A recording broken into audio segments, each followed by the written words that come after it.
Selamat pagi sobat, rekan-rekan dimanapun berada, mudah-mudahan sehat-sehat semua ya sobat. Baik, langsung saja sobat. Lanjut ya sobat, sambung untuk part 5 alat bantu kerja servis handphone, baik Android maupun handphone yang lama gitu ya sobat ya. Power supply ya sobat, power supply, DC power supply. Kebetulan kami adanya ini sobat, keluaran dari web Orange 1502D plus ya sobat. 15 ini kapasitas maksimalnya dari voltasenya 0,2, ampernya optimalnya maksimalnya 2 ampere gitu ya sobat. D plus karena fiturnya banyak sobat. Ini kategorinya menu dan fiturnya cukup banyak ya sobat. Cukup lengkap lah dengan dengan posisi yang dibutuhkan, untuk alat bantu kerja servis handphone gitu ya sobat. Nah, kemudian untuk selain handphone bisa juga untuk mengecek, memberikan daya output, daya listrik gitu ya sobat, untuk peralatan elektronik yang kapasitasnya sesuai dengan voltase dan ampernya power supply ini gitu ya sobat. Jadi ya kategorinya yang ringan, yang sesuai gitu ya, yang kecil. Contohnya seperti ini sobat, DC fan untuk kipas gitu ya sobat, 5 volt, DC 5 volt. Nah, ini kemarin juga sudah ya sobat dicek, ternyata mesinnya masih oke, masih nyala untuk kipasnya. Kemudian untuk lampu LED juga kemarin sudah ya sobat. Ini lampu LED 2 ini sudah bisa juga dicek dengan power supply ini hidup nyala gitu ya. Untuk handphone ini 2 juga sudah ya sobat, tanpa baterai. Kita menggunakan sumber daya listriknya dari outputnya yang dikeluarkan dayanya dari power supply ini. Disesuaikan dengan posisi voltasenya ya sobat, jangan lebih dari 4 volt ya, biasanya di 3,8, 3,9 atau 4 volt itu ya sobat. Karena bahaya amit-amit ya sobat, bahaya ya sobat, seumpamanya voltasenya besar melebihi dengan kapasitas mesin handphonenya, takutnya amit-amit sobat, mesinnya malah jalurnya jadi konslet, jadi short gitu ya istilahnya.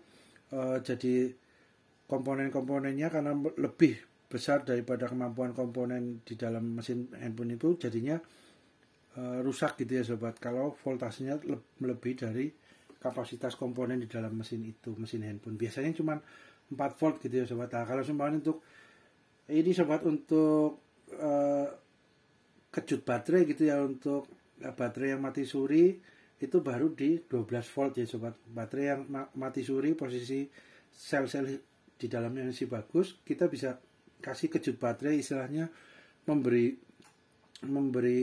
listrik kejut baterai supaya baterainya bisa aktif lagi gitu ya. Seumpama baterainya masih bagus, kondisi sel-selnya hanya mati suri karena mungkin udah lama nggak terpakai, sehingga beliau voltasenya rendah, terlalu kecil untuk dicas dengan charger biasa, akhirnya dikejut dengan power supply ini ya sobat. Ya, biasanya di angka voltasenya di 12 voltase. Lah, ketika di 12 voltase, jangan lupa sobat, mau untuk mengecek mesin handphone, diturunkan lagi sobat voltasenya dari semuanya dari 12 gitu ya sobat, semuanya dari 12. Kemudian untuk ngecek mesin handphone ya harus diturunkan sobat, kembali lagi ke posisi ke 4 ya, 4 voltase. Biasanya 38, 3,8, 3,9 atau 4 voltase. Nah, itu sobat, amit-amit jangan lupa ya sobat ya, dibalikan lagi sesuai dengan kapasitas daya listrik yang dibutuhkan oleh mesin handphone. Jangan melebihi dari kapasitas maksimalnya, takutnya malah mesinnya jadi rusak karena jalurnya jadi short, jadi konslet gitu ya sobat. Mesinnya jadi short konslet karena melebihi. Ini ya ekstrimnya ya, posisi komponennya bisa ini ya sobat, istilahnya meleleh, terbakar gitu ya. Ya itu kalau semuanya posisi terlalu besar untuk ininya, daya yang masuk ke mesin handphonenya. Nah, itu ya sobat, bahasa mudahnya seperti itu sobat. Kemudian kita ini sobat untuk dinamo ya sobat. Oh ya, ini dulu sobat untuk cek dengan test pen gitu ya sobat, apakah bodinya harus bocor enggak di body power supply-nya. Nih kita juga harus cek dulu ya sobat, biar safety aman gitu ya. Aman ya sobat ya. Untuk mur bautnya juga sama, yang belakang aman ya sobat, tidak ada bocor arus ya, mantap. Kemudian kita coba tes dengan ini sobat, lihat dengan termogan nih sobat, termogan yang bagian 30,5 derajat Celcius sobat, bagian luarnya ya, jadi kategorinya dingin gitu ya. Ya mungkin ini juga masih posisi standby gitu ya sobat. Kalau sudah agak lama mungkin dengan pemakaian untuk kerja, alat bantu kerja, servis handphone mungkin agak lebih hangat sedikit gitu ya. Tapi ya kemungkinan enggak sampai bagian depan. Nah, 31.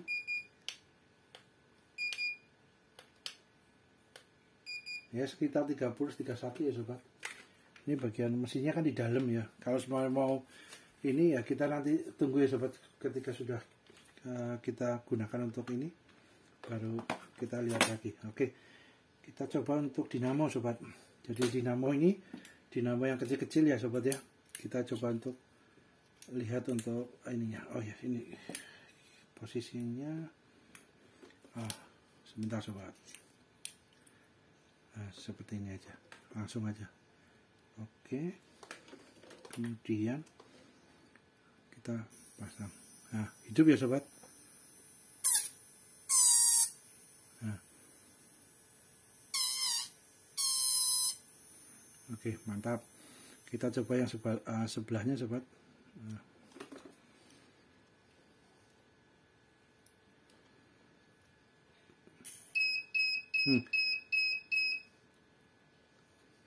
Ada proteksinya ya sobat, jadi proteksinya nyala kalau semuanya terjadi short atau konslet gitu ya sobat ya. Hidup sobat, mantap. Oke, dinamonya udah hidup. Kemudian kita coba pasang ke sebelahnya lagi.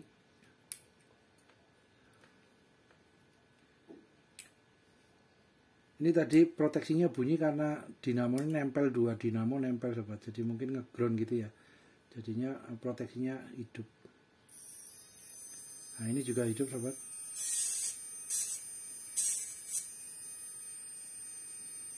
Mantap sobat.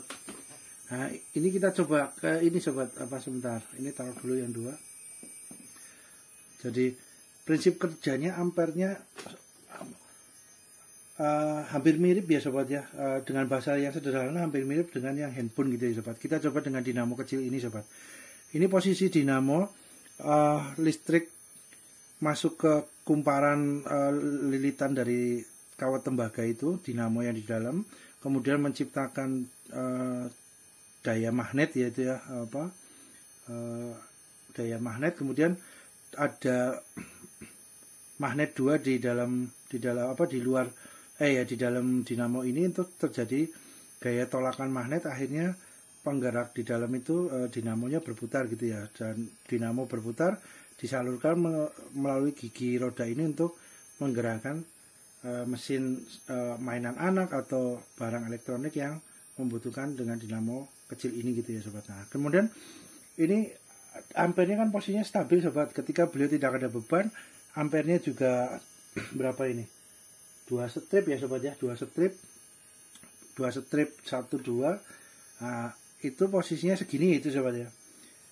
Nah ketika kita kasih beban sobat, seumpama kita kasih beban, beliau bekerja gitu ya, ada beban, ketika disalurkan dengan roda gigi gear yang lain, kita coba ya sobat.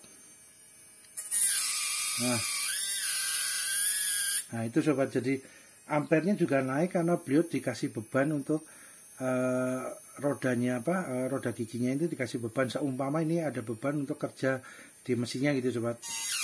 Nah itu ampernya langsung naik sobat. Nah kalau bebannya maksudnya kinerjanya kadang besar, kadang enggak begitu besar, beliau juga ampernya akan naik turun sobat. Nah itu ya sobat, jadi ini kami tekan, lepas sedikit, tekan atau agak keras menekannya, berarti kan rodanya beliau kan istilahnya torsinya tenaganya dibesarkan untuk bisa tetap menggerakkan gigi roda ini sobat ya. Jadi nah itu naik, kalau semuanya di pejitnya konstan, beliau ampernya juga konstan sobat. Kalau semuanya agak seumpama agak ini terus agak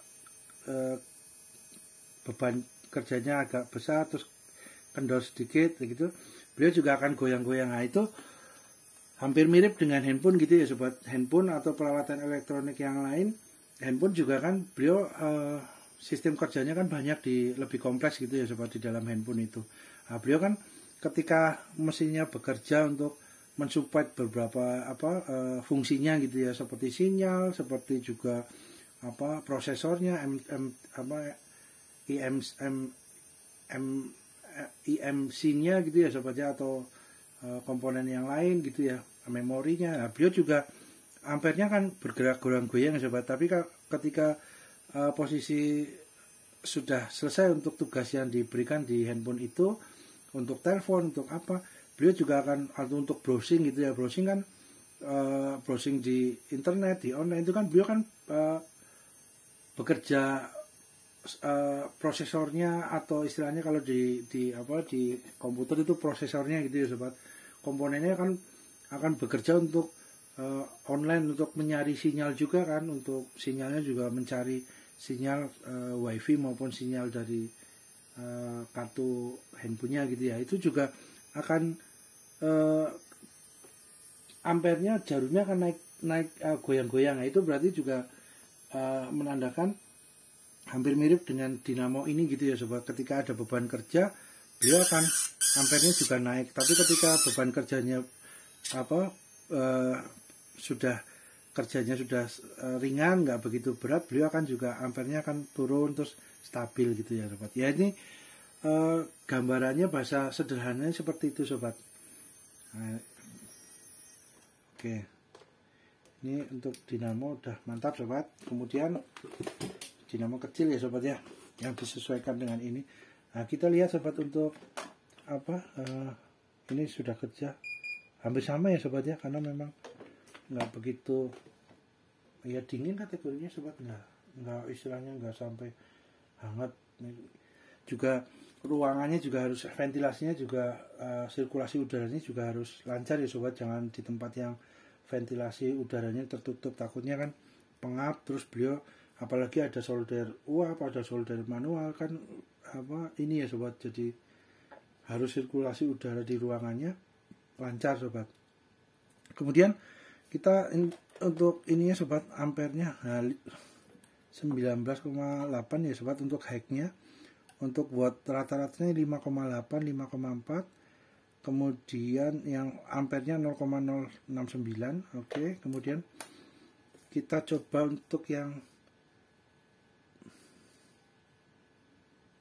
handphone baterai ya sobat ya. Kita untuk baterainya,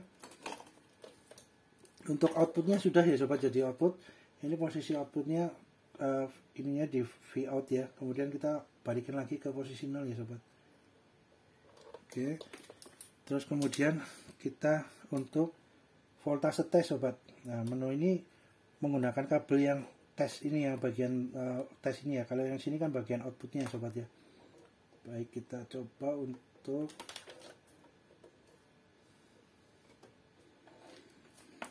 nah, ini baterainya sobat.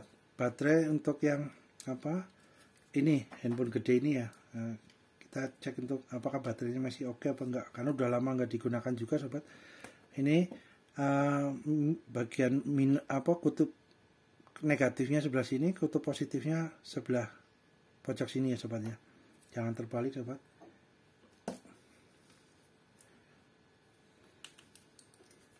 Ini ya sobat, di LED-nya, lampu LED-nya. Nah, itu sobat, voltasenya 3,8 sobat. Baterainya masih normal ya sobat, bagus ya, masih oke ya. Nah, 3,8. Kemudian kita coba yang bagian tes bawah ya sobat. Nah, kemungkinan ini adalah ampere ya sobat, kemungkinan ya. Kita coba. Nah, ini layarnya titik-titik. Kemudian kita posisi dengan kutub positifnya sebelah sini, kutub negatifnya sebelah sini. Jangan terbalik ya sobat.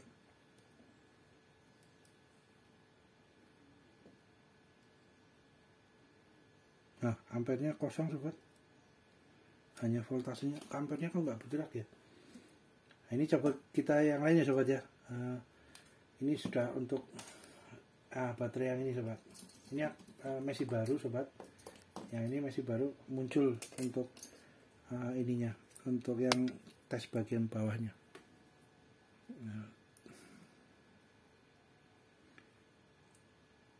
Nah itu sobat, muncul ya sobat ya, 1,6. Nah itu sobat, muncul 1,6. Nah kemudian kita ke V-testnya, voltase tesnya untuk baterai ini gitu sobat. 1,5 sobat voltasenya. Nah itu sobat, sedangkan di bawah ininya 1,6 sobat. Nah itu sobat. Nah ini untuk baterai ini. Kita coba untuk baterai ini A2 ya sobat. Kalau ini kan A3 ya, yang buat remote handphone, remote televisi, remote AC gitu ya. Kita coba untuk yang A2. Ini apa nih? Oh ini yang bawah ya sobat, 1,3 ya sobat. Ini 1,3 ampernya ya, kemungkinan ya ini ya. Kemudian untuk V-testnya, voltase tesnya ini sobat 1,2. Nah itu ya sobat. Kemudian kita melihat ini nah ini sobat, baterai yang ini, baterai yang PL5C ya sobat ya. Ini positif, negatif.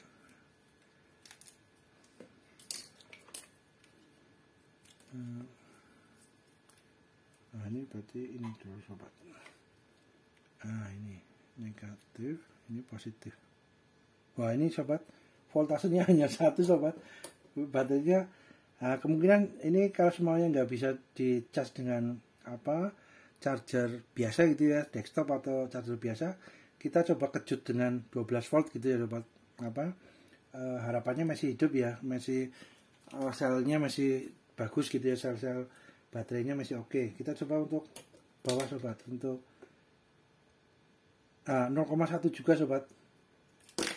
Oke, kemudian kita coba yang ini sobat, yang hampir sama ya. Wah ini kosong sobat, tidak ada nilainya. Nah ini nilai 3,8 untuk voltasenya, tapi ininya kok kosong yang bawah. Nah mungkin bisa dikejut baterai juga ya sobat, dengan dengan baterai aktivator maupun dengan power supply. Kemudian kita coba untuk ini sobat, baterai sudah ya sobat ya, untuk cukup mewakili ya sobat ya untuk ininya ya. Kita coba untuk ini sobat, lampu sobat.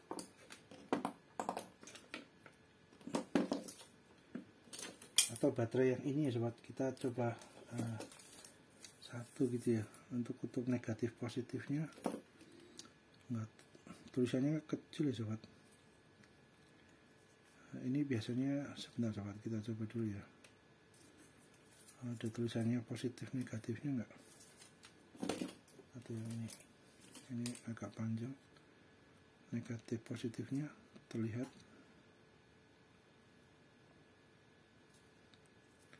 Kita coba. Kebalik.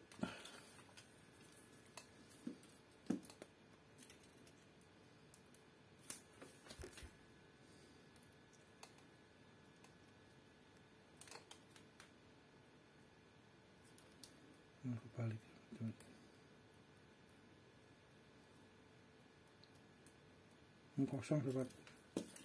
Kita coba untuk yang ini.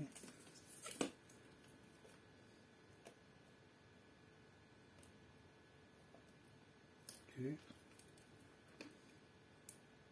Nah ini sobat, keluar sobat nilainya. Ini posisinya, voltasenya masih 4,1 ya sobat ya. 4,1 untuk bawahnya. Nah ini kosong sobat, tidak ada pergerakan untuk LED-nya. Oke, ini ya sobat ya.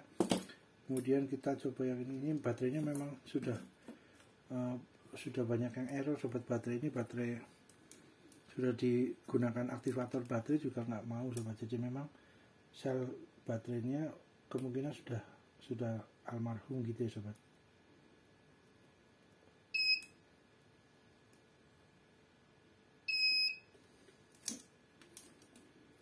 Nah itu ada nyenggol untuk shotnya sobat. Wah, ini baterainya sudah ini sobat, sudah rusak sobat. Kita coba lagi.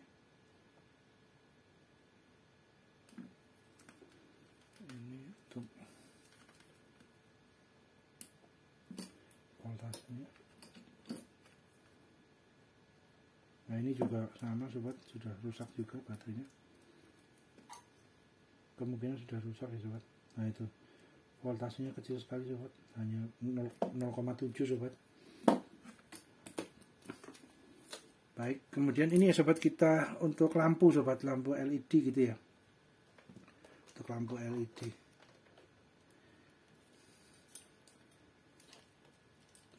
Ini voltasenya out ya sobat, karena ini bukan buat ngetes lagi, kita menggunakan yang sebelah sobat. Namun karena untuk posisi melihat lampu LED-nya yang di bohlam ini, bohlam LED kan dengan capitan agak kesulitan gitu ya sobat dengan capit ya. Kita pindahkan yang ini sobat, yang sisi satunya ini. Kabel yang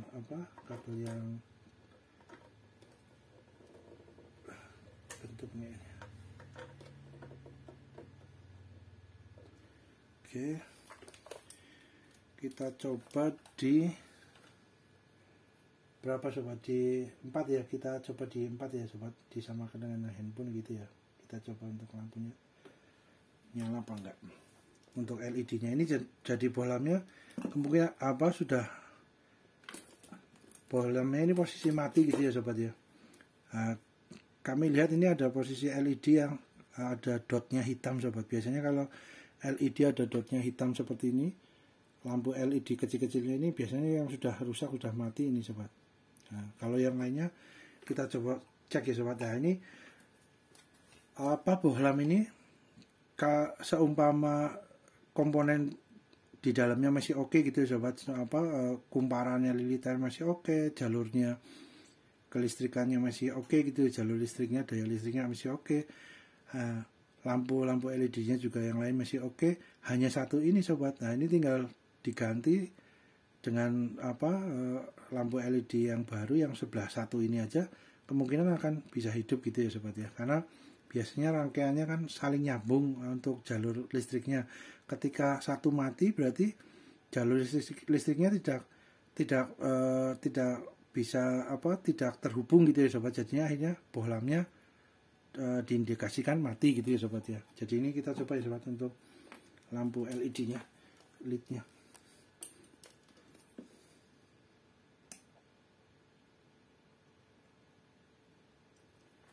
Kita besarkan sobat.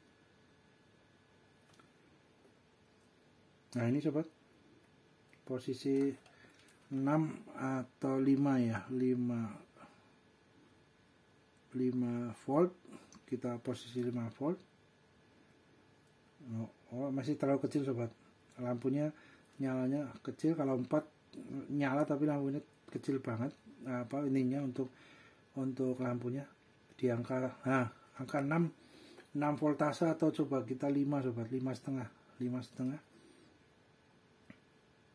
Nah, ini sobat, ini 5,5 ya sobat, kurang lebih ya, atau 5,2. Karena kalau terlalu besar sobat, takutnya ini mati gitu ya sobat, lampunya gitu. Ini terlalu kecil sobat, 5,2. Wah, maaf sobat. Nah, itu tersenggol gitu ya sobat, tersenggol, jadi proteksinya langsung nyala. Untuk berarti di angka 5,5 sobat, 5,5. Nah, oke. 5,5. Nah, ini sobat. Nah, hidup. Nah, yang lainnya masih hidup semua sobat. Nah.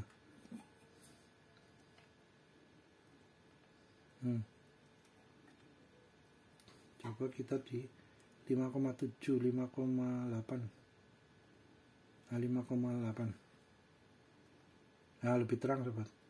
Tapi jangan terlalu terang sekali ya sobat, karena kalau daya voltasenya melebihi daripada kapasitas maksimal LED-nya jadi rusak. Kalaupun nyala nggak lama terus beliau mati gitu ya sobat, karena terlalu panas gitu ya, listriknya melebihi dari kapasitas dari lampu LED kecil-kecilnya ini. Nah, nyala semua sobat, nyala. Oke, nyala. Nah, ini yang ada dot hitamnya sobat. Nah, ini yang ada dot hitamnya mati sobat. Ini posisi ada dot hitamnya. Kita coba lagi. Nah, nggak nyala sobat. Nah, kemungkinan rusaknya di yang LED satu ini ya sobat ya. Waduh, ini kesenggol sobat, proteksinya hidup. Nah, ini yang sampingnya hidup, sampingnya nah hidup juga sobat. Jadi ini yang rusak satu LED ini. Nah, kemungkinan dengan LED ini yang satu dicopot diganti yang baru, rangkaian listriknya, arus listriknya bisa nyalur bisa nyambung ke semuanya, lampu bohlam ini bisa hidup lagi. Itu ya sobat. Nah, ini untuk mengambil lampu LED-nya kita gunakan ini sobat. Kita gunakan solder uap itu ya sobat. Pelan-pelan kita cabut. Terus nanti kita pasang lagi yang baru. Gitu ya sobat ya. Mudah-mudahan bermanfaat ya sobat ya. Terima kasih.